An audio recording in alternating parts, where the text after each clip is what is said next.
सकाळी लवकरच आम्ही महाबळेश्वरला पोहोचलो होतो. ब्लू पार्क नेचर रिसॉर्टमध्ये आम्ही थांबणार होतो.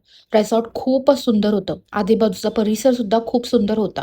हॉटेलमध्ये चेक इन करायला थोडा वेळ लागला कारण खूपच गर्दी होती. शेवटी चेक इन झालं आणि आम्ही आधी नाश्ता करायचं ठरवलं. पोटभर नाश्ता केला आणि मग रूमवर आलो. संध्याकाळी पाऊस थोडा कमी झाला तेव्हा आम्ही वेण्णा लेकला जायचं ठरवलं.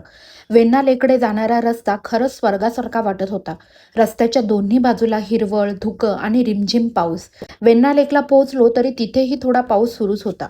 पावसामुळे बोटिंग बंद होती. समोरचं काहीच नीट दिसत नव्हतं. धुक्यामध्ये लपलेलं वेण्णा लेक खूपच सुंदर दिसत होतं. हवेमध्ये एक वेगळीच फ्रेशनेस होती. क्लायमेट इतकं सुंदर झालं होतं की बस तिथेच थांबून राहावंसं वाटत होतं. रेनकोटमुळे इवूला थोडं अनकम्फर्टेबल वाटत होतं, पण खाली सोडताच त्याची मस्ती सुरू.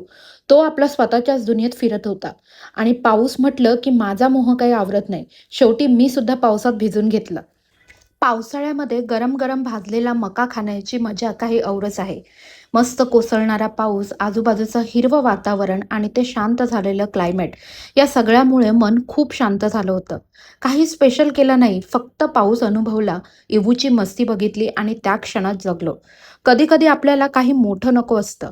फक्त थोडा पाऊस, सुंदर निसर्ग आणि आपली माणसं जवळ असली की पुरेसं असतं. चला तर मग भेटूया नेक्स्ट व्हिडिओमध्ये. तोपर्यंत बाय.